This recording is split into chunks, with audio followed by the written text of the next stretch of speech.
Assalamualaikum warahmatullahi wabarakatuh. Kita sambung kembali pada perbicaraan berkenaan dengan fasal-fasal perkembangan ilmu usul fiqh.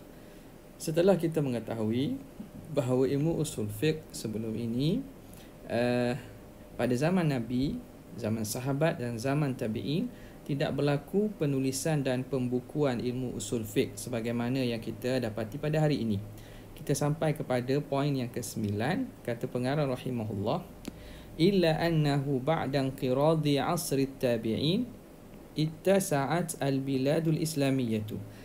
Namun setelah berakhirnya zaman para tabi'in, maka ittasa'at, jadi luaslah negara Islam tu menjadi luas. Jajahan takluk negara Islam menjadi semakin luas. Wajaddat hawadithu, dan berlakulah perkara-perkara baharu. Jaddat hawadithu, telah berlaku perkara hawadith, isu-isu baru. Wa waqa'in kathirah, dan juga kes-kes dan peristiwa-peristiwa yang baharu yang banyak. Waqtalata al-ajamu bil arabi, dan bercampurlah bangsa ajam. Bangsa ajam ni bangsa selain Arab, Parsi ke, Roman ke, selain Arab bercampur dengan orang Arab, ala nahwi lam ya'ud bisababihi al-lisanu al-arabiyyu ala salamatihi. Ala nahwi lam ya'ud, atas jalan yang tidak kembalilah lisanul Arab, lidah kebahasa Arab, lidah kefasihan Arab itu, ala salamatihi, tidak lagi kekal di atas keselamatan dan juga kemurnian bahasanya. Kerana orang ajam ini, mereka ini bukan daripada bangsa Arab. Jadi bila bercampur itu, hatta orang Arab apabila bercampur dengan bangsa yang bukan Arab, lam ya'ud bisababihi, tidak kembali dengan sebab itu, tidak menjadikan lisanul Arab kekal ala salamatihi al-ula, di atas kemurnian dan keasliannya yang pertama. Wa kathural ijtihadu, dan berkembang serta jadi banyaklah ijtihad wal mujtahidun, begitulah juga ahli mujtahid pun menjadi semakin ramai. Wa ta'addadat turukuhum, dan berbilanglah turukuhum, jalan-jalan, yakni mazhab-mazhab, cara mereka memahami nas, fil istinbat, pada nak mengistinbatkan hukum. Wa tas'an niqashu, dan berleluasalah berlaku niqash, perbahasan, dan juga kita kata perbincangan. Wal jadalu, serta jidal, perbahasan antara satu mazhab dengan mazhab yang lain. Wa kathurat ishtibahatu, dan menjadi banyaklah syubhah-syubhah. Wal ihtimalatu, dan juga kebarangkalian. Fakana min ajli dhalik, maka adalah dari kerana itu, kullihi an ahassal fuqaha'u, dari kerana itu kesemuanya, bahawa ahassal fuqaha, para fuqaha merasakan bil hajati, perlunya, berhajatnya mereka, ila wad'i qawaida wa usulin, untuk mereka meletakkan kaedah-kaedah dan usul-usul, wa dawabita, dan dawabit bagi ijtihad, supaya ijtihad itu tidak sewenang-wenangnya boleh semata-mata orang untuk berijtihad, tapi dalam dawabit, dalam ketentuan, dalam prinsip yang tertentu. Yarji'u ilaiha, yang dapat kembali kepadanya al-mujtahidun, para ulama mujtahidun, indal ikhtilaf, ketika berlaku khilaf. Wa takunu mawazina, dan jadilah kaedah itu mawazina, sebagai timbangan neraca, lil fiqhi, bagi fiqh, walil ra'yis sawab, dan bagi pandangan pendapat yang benar. Wa qad istamaddat, dan sesungguhnya telah mengambillah, istimdad ni makna mengambil sumber, tilkal qawaidu, kaedah-kaedah itu, min asalibil lughatil arabiyyah, kaedah itu sumbernya diambil daripada kaedah, daripada uslub bahasa Arab. Wa mabadi'iha, dan prinsip bahasa Arab. Mimma urifa, daripada perkara yang dikenali, min maqasidis syariah. Wa mimma, dan juga kaedah itu, mimma, diambil juga, mimma urifa, dari apa yang diketahui, min maqasidis syariah, daripada maqasid syariat.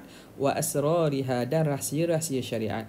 Wa mura'atiha lil masalihi, dan mengambil daripada bagaimana meraihkan syariat itu bagi maslahah.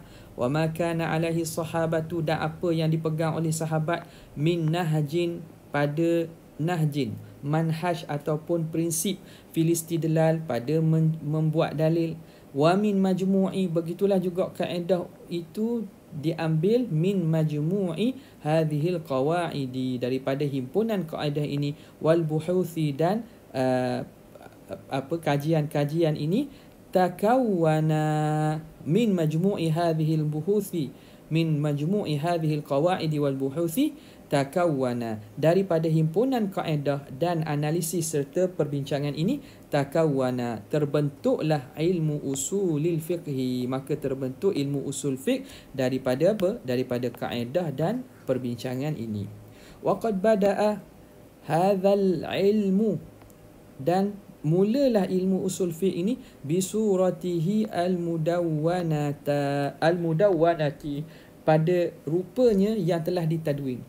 Maka sejak daripada itu ilmu usul fiqh ni datang dalam suratihil mudawwanati, dalam rupanya yang telah ditadwin, yang telah disusun dan ditulis. Walidan, sebagai kelahiran, ala syakli qawaida mutanathiratin. Walidan, sebagai kelahiran, lahirnya di atas syakli qawaida, dalam bentuk kaedah-kaedah mutanathirah, kaedah yang berterabur, yang tidak satu tempat, tapi kaedah yang kita kata secara tidak tersusun. Mutanathirah ni makna berteraburan. Fi thanaya kalami al-fuqaha, pada dalam thanaya kalam makna dalam pembincangan, di tengah-tengah perbincangan ulama fiqh, wa bayanihim lil ahkam, dan menerangkan mereka bagi hukum. Jadi asalnya kaedah ini dia tidak tersusun dalam satu tempat. Dia berselerak dan juga berterabur dalam karangan ulama-ulama fiqh. Bila mereka menulis dan menceritakan tentang hukum, mereka sebut situ kaedah-kaedah yang mereka gunakan pada istinbat sehingga mengeluarkan hukum tersebut. Jadi kita dapati bahawa kaedah ini tidak disusun pada satu tempat, tapi dia duduk secara merata pada tempat-tempat perbincangan hukum. Fi thanaya kalamil fuqaha, pada pertengahan perbincangan ulama fiqh dan penerangan mereka bagi hukum. Faqad kana al-faqihu yadhkurul hukma, dan adalah seorang faqih itu apabila mereka menyebutkan hukum, wa dalilahu, dan dalilnya, wa wajhal istidlal, dan wajah pendalilan bihi, dengan pendalilan dengan hukum tadi. Bagaimana mereka mengeluarkan hukum? Maka di situlah mereka akan sebutkan kaedah macam mana lahirnya pandangan ini, macam mana mereka istinbat. Kama annal khilafa, sebagaimana khilaf bainal fuqaha'i, di kalangan ulama fuqaha, kana yu'dadu, adalah diteguhkan, dikuat. Yu'dadu makna dikuatkan. Biqawaida usuliyatin, dengan kaedah usuliyah, kaedah usul. Jadi khilaf itu mereka sertakan dan kuatkan dengan kaedah usul. Ya'tamidu, yang bergantung alaiha, di atasnya, kullu faqihin, setiap orang faqih, litaqwiyati, untuk menguatkan, wajahati nazarihi, untuk menguatkan wajah pandangannya, wa ta'zizi madhhabihi, dan meneguhkan mazhabnya, wa bayani ma'khadhihi, dan menerangkan tempat ambilan, fil ijtihad, pada ijtihad mereka. Waqad qila, dan kadang dikata, inna awwala man kataba fi usulil fiqh huwa Abu Yusuf. Ada dikata orang bahawa orang yang pertama menulis tentang usul fiqh ini ialah siapa? Ialah Qadhi Abu Yusuf, sahibu Abi Hanifah, iaitu murid Imam Abu Hanifah, Abu Yusuf. Jadi murid Imam Abu Hanifah ni ramailah, antara yang terkenal ialah Abu Yusuf, seorang qadi di Iraq, Qadhi Abu Yusuf, dan yang kedua Muhammad bin Hasan Al-Syaibani. Walakin ada orang kata yang pertama tulis ialah Abu Yusuf, lakin lam yasil ilaina syai'un min kutubihi, tetapi tidak sampai satu pun kepada kita daripada kitabnya. Makna bukti ada pandangan, terutamanya mereka yang mazhab Hanafi lah, mereka ingin kembalikan ilmu usul fiqh ni pada mazhab mereka. Mereka katalah orang yang pertama tulis berkaitan usul fiqh ni ialah Qadhi Abu Yusuf, tapi bukti secara penulisan tidak sampai, tidak ada. Yang masyhurnya macam mana? Wasyai'u, dan yang masyhurnya indal ulama, di sisi para ulama, anna awwala man dawwana hadzal ilma, orang yang pertama yang menulis dan menyusun ilmu ini, wa kataba, dan dia menulis fihi, pada ilmu ini, bisuratin mustaqillah, dengan jalan, dengan rupa yang berasingan. Sebagai kitab yang asing membicarakan tentang kaedah-kaedah usul ni, huwal Imam Muhammad bin Idris Asy-Syafi'i, iaitu imam kita Imam Syafi'i Muhammad bin Idris Asy-Syafi'i al-mutawaffa, yang wafat beliau sanata 204 Hijri, 204 Hijrah. Tahun yang sama meninggalnya Imam Abu Hanifah. Faqad allafa, sesungguhnya telah menulis Imam Syafi'i fihi, pada ilmu usul fiqh, risalatahul usuliyah al-masyhurah, risalah usul yang masyhurnya, yang dinamakan sebagai kitab Risalah. Ar-Risalah Imam Syafi'i ni, dalam kitab Ar-Risalah itu dihimpunkan dan dibicarakan tentang ilmu usul fiqh. Wa takallama fiha, Imam Syafi'i membicarakan dalam kitab itu anil Quran, tentang Quran, wa bayanihi lil ahkam, bagaimana Quran ini menerangkan bagi hukum, wa bayani sunnati lil Quran, bagaimana sunnah itu menerangkan bagi Quran, wal ijma'a, beliau juga menerangkan tentang ijma', wal qiyas, dan qiyas,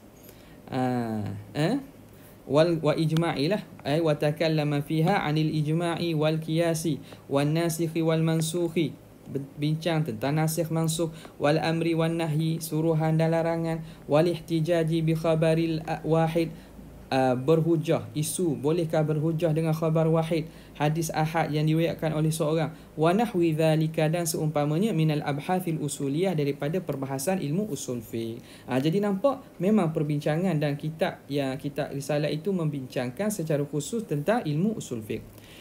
Wa kana nahjuhu, dan adalah manhaj dan metod Imam Syafi'i fi hadhihi risalah, dalam risalah beliau itu, yattasimu, disifatkan biddiqati, dengan ketelitian.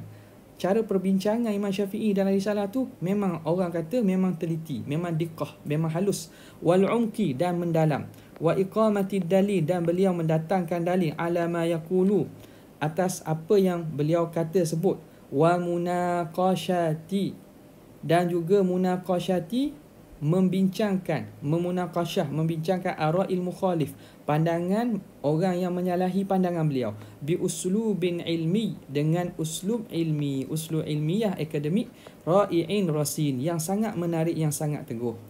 Wa ba'da Syafi'i, dan setelah Imam Syafi'i, kataba Ahmad bin Hanbal, telah menulis pula murid beliau Imam Ahmad bin Hanbal kitaban, satu kitab, fi ta'atir rasul, membicarakan tentang ketaatan Rasul alaihi salatu wasalam. Wa akhara, dan Imam Ahmad juga menulis kitab lain, fi nasikh wal mansukh, pada bab nasakh mansukh. Wa thalithan, dan kitab yang ketiga, fil ilal, membicarakan tentang ilal yang berkait dengan ilmu hadis. Thumma tataba'al ulama'u fil kitabah, kemudian menuruti para ulama lain pada penulisan. Wa akhadhu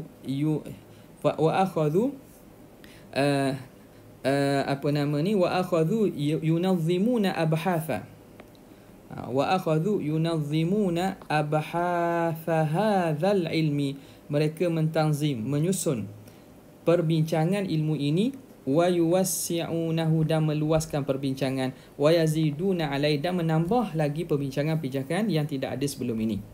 Okay. Kemudian seterusnya kita lihat berkaitan dengan masalik ulama, jalan para ulama fi bahthil usul fiqh. Apakah metod penghuraian ataupun ilmu usul fiqh, bagaimanakah disusun oleh para ulama, manhaj yang dilalui oleh para ulama. InsyaAllah pada video yang akan datang. Assalamualaikum warahmatullahi wabarakatuh.